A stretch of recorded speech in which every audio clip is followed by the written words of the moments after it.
Bien, cambiamos de tema y esto lo decíamos a lo largo de estos últimos días, cuando el índice de pobreza se conoció, saber que un 44% de los argentinos está bajo esta línea, 44,7 para ser más exactos, son casi 20 millones de personas, estadísticas que duelen y mucho. Vamos a hablar con un gran referente de esto, ¿no? Como es el padre de Mariano Oberlin en la ciudad de Córdoba capital, porque estando allí en esa primera línea de combate, por decirlo, conoce mejor que nadie cómo es esta realidad. Mariano, ¿cómo estás? Buenas tardes, gracias por tu tiempo. Hola, muy buenas tardes. Oh, ¿qué tal? Buenas tardes, gracias por la llamada. No, bueno, a usted por la predisposición.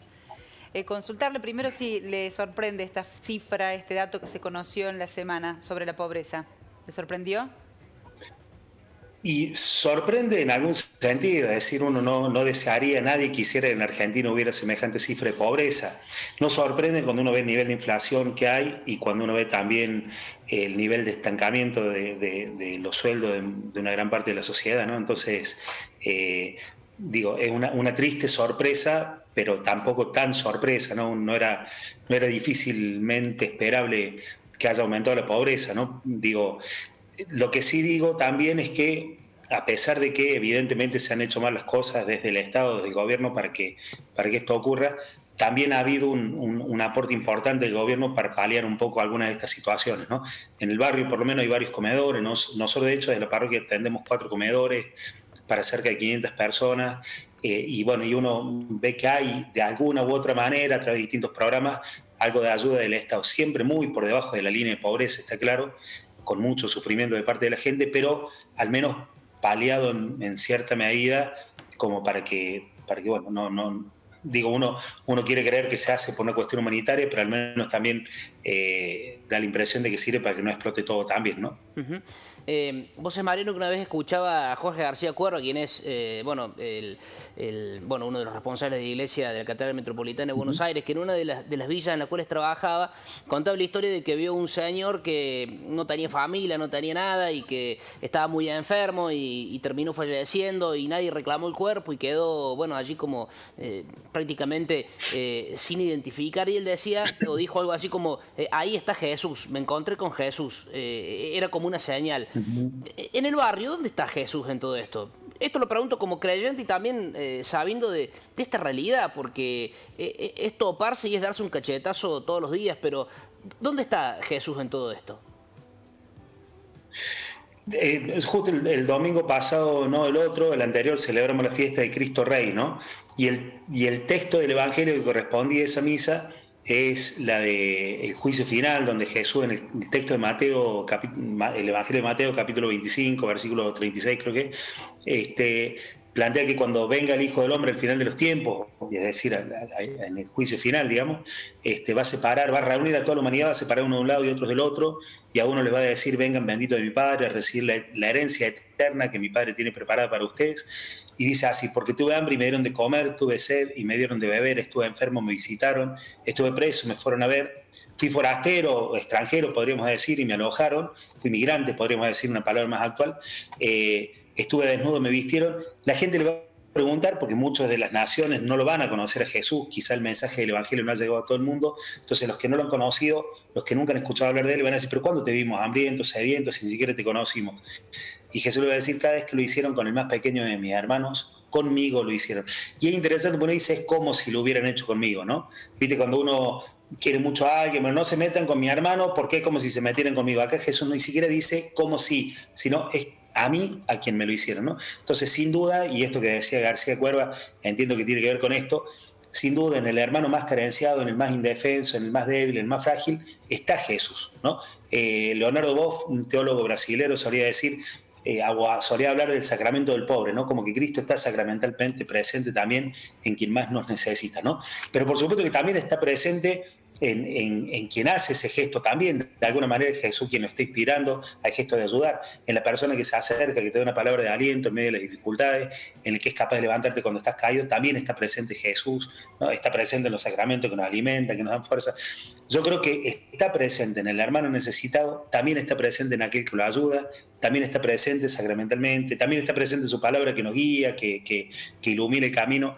Yo creo que está presente de muchas formas, ¿no? Y está presente seguramente escandalizándose cuando en un país donde sobra tanto en recursos y de todo, tenemos un nivel tan alto de pobreza, ¿no? Sí, un escándalo, porque es un escándalo realmente, ¿no? La desigualdad es un escándalo. Un país pobre no tiene nada para repartir. Un país rico con pobreza es un país desigual y eso es injusto. Ese es el escándalo realmente. Le quiero consultar, padre. Y en esto yo agrego una cosita, ya que me preguntan por el tema de la fe. Por ahí, porque me parece muy interesante lo que dijiste, esto de la desigualdad y quizá de la mala distribución también, ¿no? de la riqueza, porque tenemos un país donde se produce alimento para 400 millones de habitantes, somos 40, 48 millones. Entonces no es que Dios se olvidó de que la tierra sea fértil, de que salga el sol, de que llueva. Estamos hablando de que tenemos mucho más de lo que necesitamos y sin embargo hay muchos que no llegan ni siquiera a lo mínimo y elemental, ¿no? Y no estamos hablando de gente que no quiere laburar, sino de muchísima gente que se rompe el lomo todos los días y no le alcanza a veces ni para comer, que es quizá el efecto más triste que estamos viendo de este crecimiento nuevo de pobreza, ¿no? Que no es gente sin laburo que no tiene, sino gente que labura y no le alcanza ni siquiera para superar la línea básica de pobreza, ¿no? Bueno, eso es muy importante porque hay como una cuestión, ¿no?, en la creencia de que está así porque quiere o está así porque es un vago. Y hay gente que vive en la informalidad, que trabaja en la informalidad, que trabaja 10, 12 horas por día y no le alcanza para comer. Digo, es muy importante eso que usted está diciendo, porque hay que romper definitivamente. Y hay gente que no ha trabajado nunca en la vida y que vive muy bien y no se cuestiona, ¿no? Sí, tal cual. Tal cual, gente que vive de renta, no lo digo juzgando, cada quien sabe de qué puede vivir, pero se le dice que agarre la pala a la gente que toda la vida, lo único que ha podido hacer en su vida es agarrar la pala, reventarse el lomo laburando, no poder siquiera superar la línea de pobreza, y a veces quien le dice que agarre la pala es alguien que jamás en su vida agarró una pala, ¿no? Entonces es como medio irónica la cosa por ahí, ¿no? Mariano, te quiero preguntar por el Papa Francisco y el gesto que tuvo de enviarle a Javier Milei un rosario y de decirle que rece mucho por él y que, bueno, deseándole lo mejor. Digo, después que fue tan abofeteado, es como ponerle otra mejilla en lenguaje bíblico, digamos, un tipo que está más allá de todo, como un elevado espiritualmente de lo que es y quizás hasta al más tirano le hace sentir esa humildad. ¿Lo tomas un poco así? Absolutamente, yo creo tal cual como decís vos, yo creo que es un gesto de humildad profunda del Papa, es ponerle otra mejilla, como decís vos, y en todo caso creo que también es un gesto de pacificación, ¿no? Porque me parece que se han alentado muchos discursos de mucha violencia. Perdón que me voy por las ramas, pero el otro día veía en un diario de Buenos Aires, había salido la noticia de que habían destituido a un comisario, creo que era un jefe de la policía de Neuquén, si mal no recuerdo, Río Negro, porque había filmado un Falcon Verde y decía, bueno, ahora vuelven.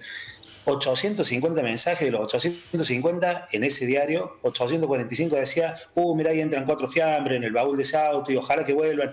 Digo, alentando, removiendo hasta con furia delitos de lesa humanidad, que en el fondo son delitos, ¿no? Y delitos mucho más graves que otros tipos de delitos. Entonces digo, me parece que se ha despertado un discurso de odio que uno suponía ya perimido, que uno suponía que como sociedad habíamos construido un contrato social que decía, che, ese discurso ya no va más. Y bueno, se ha despertado. Entonces me parece que ese gesto del Papa, además de ser un gesto profundamente humilde de su parte, creo que también un llamado a tratar de intentar en alguna medida sanear algunas diferencias sin perder la identidad de cada quien, sin perder los reclamos de justicia que cada uno tenga para hacer, sin dejar de sostener los valores que cada uno sostiene, pero desde un lugar de paz, desde un lugar de intento de construcción de una sociedad mejor y no desde el odio destructivo que no hace otra cosa más que generar muerte, ¿no? Te quiero preguntar por la demanda social. ¿Qué pasa con la demanda social? ¿Viene creciendo? ¿Cómo se caracteriza? ¿Qué pide la gente? ¿Qué necesita la gente? Sí. Perdón. Nosotros tenemos comedores, la verdad es que, para ser honesto, digo, cuando fue el comienzo de la pandemia, que se hicieron muchas restricciones y mucha gente que vivía de la changuita, de salir a vender en la calle, o sea, que necesitaba moverse para poder ganar una monedita, y que además por ahí en algunos casos eran personas mayores que no tenían hijos a cargo, por lo tanto no tenían asignación por hijo, no tenían ningún otro tipo de ingreso, ahí me parece que fue desesperante. De hecho, nosotros teníamos en ese momento 400 personas que venían al comedor y pasamos a tener 700, casi 800. Después se fue acomodando un poquito, se fueron ampliando algunos derechos, ampliando algunas posibilidades de ayuda para algunos. Después uno puede discutir si eso en algún momento tiene que reconvertirse en trabajo. Yo personalmente creo que es así, que todas las ayudas sociales tarde o temprano, por lo menos para el sector poblacional que está en condiciones de ser productivo económicamente. Bueno, creo que esos programas se deberían transformar o intentar transformar en fuente de trabajo, pero al menos sirvieron para paliar la situación en su momento. En ese momento yo vi como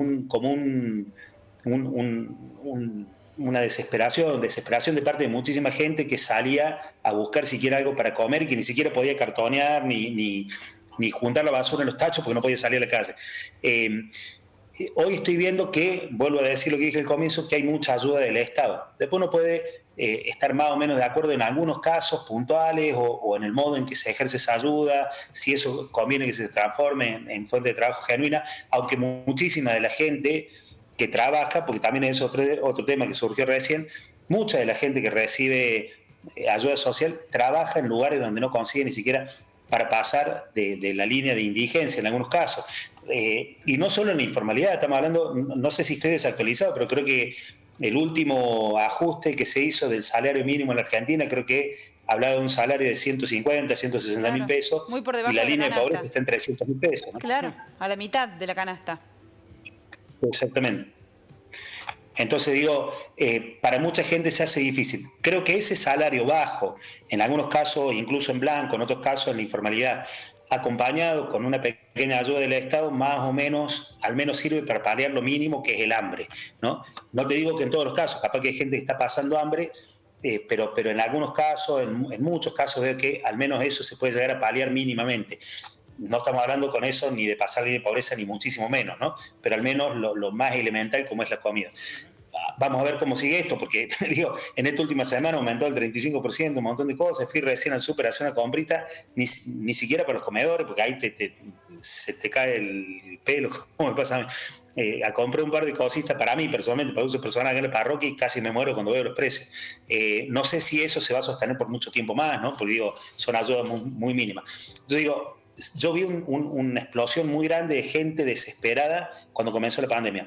Hoy veo que es cada vez más angustiante la situación para mucha gente, pero no veo que haya explotado. Veo que con esa ayuda del Estado más o menos se va paliando la cosa, ¿no? Bien, bien. Bueno, gracias, Marina. No sé si tenés algo, Marina. Sí, quiero una cosita. Bien. Si usted pudiera hablar, ¿no?, con el equipo de Javier Milei, del presidente, ¿qué le pediría para su gestión? Atendiendo a que los referentes sociales, los barriales, son un termómetro real de lo que pasa en la sociedad. ¿Qué le pediría? Si logra arreglar la economía, creo que con eso haría mucho. Ahora, junto con eso, y en esto no me quiero poner en discusiones políticas, pero ojalá que yo creo que hay cosas que él dijo en campaña de las que después se ha retractado en buena hora, porque hay cosas que para mí personalmente eran escandalosas, ¿no? Pero en algún momento llegó a decir cosas como que, y bueno, si tenés hambre podés vender un órgano si se libera el mercado de órganos. No, o la justicia social, ¿no? De no estar la justicia social. Claro, yo lo he visto yo en video a él personalmente diciéndolo, no es que alguien me lo contó, no es que se armó una imagen de él por los medios, qué sé yo, son videos donde él mismo hablaba. Ojalá que se arrepienta de todo eso que ha dicho, ojalá que todo eso no esté en su programa de gobierno, porque creo que ahí, aún si se acomodara la economía, caeríamos en un lugar, en un abismo del que después es muy difícil volver, ¿no? Vuelvo a decir, el nivel de violencia que hay en algunos discursos es muy difícil y creo que va mucho más allá de la crisis económica. Yo le pediría a Milei y a los seguidores de Milei que intenten como desde el lugar de poder que hoy les corresponde, les toca democráticamente, y digo, respeto absolutamente la decisión del pueblo, intenten no solo arreglar la economía, que sería un punto importantísimo, por supuesto, especialmente pensando en el hambre, sino también construir una sociedad donde todos tengamos lugar, donde no haya una especie de apartheid, digamos, como a veces da la impresión de que se estuviese generando, y fundamentalmente donde todos podamos vivir dignamente y de manera sensata, o sea, que nadie tenga que pensar siquiera en la posibilidad de vender un órgano para poder comer, ¿no? Digo, vuelvo a decir, ojalá que todo eso no esté en la propuesta electoral, ojalá que si lo dijo se haya arrepentido, se haya retractado. Ahora, si todavía lo sigue pensando, por Dios digo que no caigamos en semejante cosa, ¿no? Habló también incluso de las adopciones como un mercado posible, digo, me parece que hay cosas que vuelvo a decir, son discursos que ya estaban perimidos, o sea, la esclavitud ya se abolió hace siglos, digo, me parece que volver a hablar de estas cosas, de estos temas, me parece que es lejos de un paso adelante, es volver 200 años atrás. Ojalá que podamos avanzar como país, mejorar todo lo que haya que mejorar, que hay muchas cosas que generan mucho sufrimiento a mucha gente, pero de una manera sensata y siempre pensando hacia adelante y no volviendo a cosas que ya deberían estar superadas. Bien. Mariano, abrazo grande, la verdad que es un gusto escucharte, aparte de estar ahí, o sea, laburándolo. Me tocó verte cuando ganó Pacerini el otro día, que fue a atender ahí, y la verdad la gente te adora y siente una devoción por vos fantástica y el laburo que haces, así que, bueno, orgullo, nada más. Abrazo. Un fuerte abrazo, muchas gracias. Un abrazo y gracias. Muy amable.